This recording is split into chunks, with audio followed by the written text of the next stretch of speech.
ब्रह्मांड में आध्यात्मिक ऊर्जा हर जगह व्याप्त है, लेकिन कुछ विधियों के द्वारा उस ऊर्जा को मनुष्य शरीर में महसूस किया जा सकता है। कुंडलिनी ऊर्जा शक्ति जागरण के दिव्य अलौकिक अनुभव क्या है?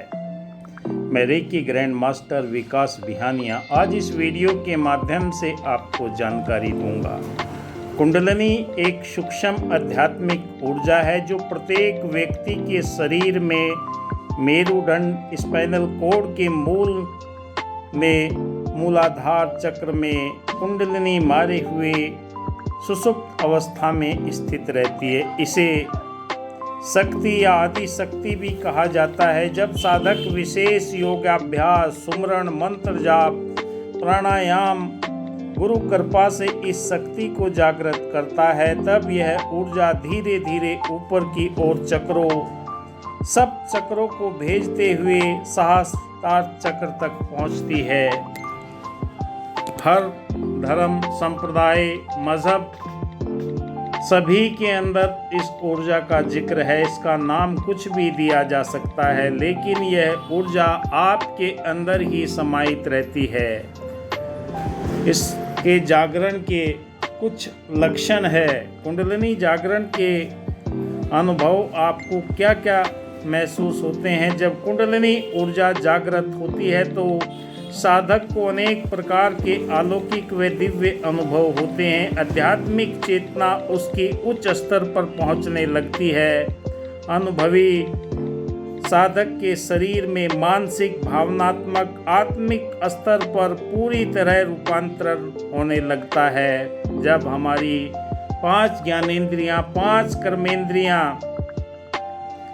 एकाग्र अवस्था में पहुंचती है, तब साक्षी भाव में यह रूपांतरण होना प्रारंभ होता है। शरीर के अंदर क्या अनुभव होते हैं? हमारी नस नाड़ियों के अंदर क्या अनुभव होते हैं? मेरुदंड से नीचे कंपन या गर्मी का एहसास होना, बिजली की तरह झटके लगना, झंझनाहट होना, गर्माहट होना, चींटियां सी चलना, अनायास प्राणायाम जैसी क्रियाएं होने लगना, त्राटक मुद्रा या आसन स्वतः ही होने लगते हैं। ध्यान की एकाग्रता हमारे जीवन के अंदर अपने आप स्वतः ही आने लगती है। जहाँ भी अकेला साधक बैठा तो तुरंत उसके शरीर के अंदर ऊर्जा का प्रवाह तीव्र गति से होने लगता है। मानसिक अनुभव, विचारों के अंदर गहनता आ जाती है। ध्यान की गहरी अवस्था लगने लगती है। विचारों का आवागमन कम हो जाता है, विचार कम आने लगते हैं। मानसिक शांति और संतुलन बनने लगता है। सभी चक्रों के अंदर मूलाधार, स्वादिष्ठान, मणिपुर, अनहद, विशुद्धि, आज्ञा चक्र के ऊपर झटकों के रूप में ऊर्जा रूपांतरित होती है। अंतर ज्ञान की चेतना बढ़ जाती है। भावनात्मक अनुभव होने लगते। असीम प्रेम, दया, करुणा का भाव हृदय के अंदर जागृत होने लगता है। प्रकृति से प्रेम, जीव जंतुओं के प्रति सभी मानवीयता के गुण हृदय में उत्पन्न हो जाते हैं। क्रोध, भय, ईर्ष्या जैसे नकारात्मक भाव समाप्त होने लगते। आत्मा से जुड़ाव का भाव होने लगता है। शरीर हमारा 5 तत्वों से निर्मित है। छठी जल पावक गगन समीरा, छठी इसके अंदर आत्मा है। आत्मा अपने मूल के साथ में मिलकर आनंदित होने लगते हैं। इन चक्रों के ऊपर से ऊर्जा जब आपको एक अलग अनुभव होने लगता है, एकता का अनुभव, मैं और ब्रह्म एक है का अनुभव होने लगता है। प्रकाश या ध्वनि या दिव्य गंध का अनुभव होने लगता है। पूर्व जन्म से जुड़ी आत्मा की स्मृतियाँ आपको याद आने लगती है। परम आनंद की, सत्यचित आनंद की अवस्था में साधक पहुँचने लगता है। हर जगह उसे आनंद आने लगता है। मैं कौन हूँ, कहाँ से आया हूँ और कहाँ मुझे जाना है, इसका उसे आभास होने लगता है। कुंडलिनी जागरण के कई मार्ग हैं, क्योंकि इसे ग्रंथों के अंदर भी बताया गया है। मंत्र जाप से, प्राणायाम से, शक्तिपात के द्वारा अचानक कुंडलिनी कई तरह से जागृत होती है। पर ध्यान की अवस्था में हठ योग से, प्राणायाम से, तंत्र मंत्र पूजा पाठ से, भक्ति के मार्ग से, गुरु कृपा से भी ये जागरण होती है। ज्ञान का मार्ग आत्मचिंतन का मार्ग है, जिसके माध्यम से धीरे धीरे हमारी ऊर्जा मूलाधार चक्र से सहस्त्रार चक्र तक पहुंचती है, जो हमें सहजता प्रदान करती है। कोई शरीर के अंदर तनाव नहीं आता, कोई परेशानी नहीं होती, कोई उलझने नहीं आती, क्योंकि अगर धीरे धीरे इस ऊर्जा को आप आभास करने लगते हैं तो आपके एक एक चक्र को शुद्ध करते हुए ब्रह्मांड की दिव्य चेतना सहस्त्रार चक्र तक पहुंचती है। जब कुंडलिनी पूरी तरह जागृत होकर सहस्त्रार चक्र तक पहुंचती है तो साधक को ब्रह्मानंद की अनुभूति होती है। आत्म साक्षात्कार, सेल्फ रियलाइजेशन या मोक्ष की झलक प्राप्त होने लगती है। अपने निज घर का पता लगने लगता है। साधक हर रोज मरता है।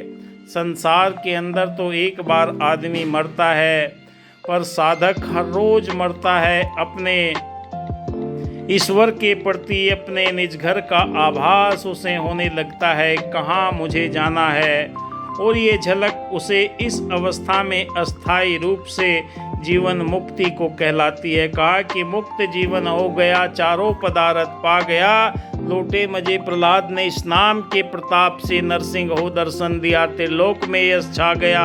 सबरी थी कौम की भील ने, प्रेम से सुमरन किया, परमात्मा घर आ गया।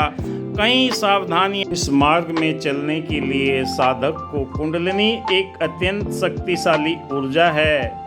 जब यह जागृत अवस्था में होती है बिना मार्गदर्शन के, तो साधक को मानसिक शारीरिक परेशानियां होने लगती हैं। कभी सर भारी होने लगता है, रीढ़ की हड्डी में गर्माहट सी महसूस होती है। किसी भी चिकित्सक के पास में इसका कोई उपचार नहीं है। जो जाने अनजाने में इस मार्ग पर चलने लगते हैं, उनके जीवन में बहुत कष्ट परेशानियां होती है। इसीलिए इस मार्ग में चलने के लिए आपका गुरु का होना बहुत ज़रूरी है। अगर आप भी कुंडलिनी जागरण की इस यात्रा को शुरू कर रहे हैं तो सबसे पहले साधना, प्राणायाम, मंत्र विधि जो बताई जाती है उसे स्वीकार करना। सबसे पहले आपको अपने शरीर को जागृत करना होता है।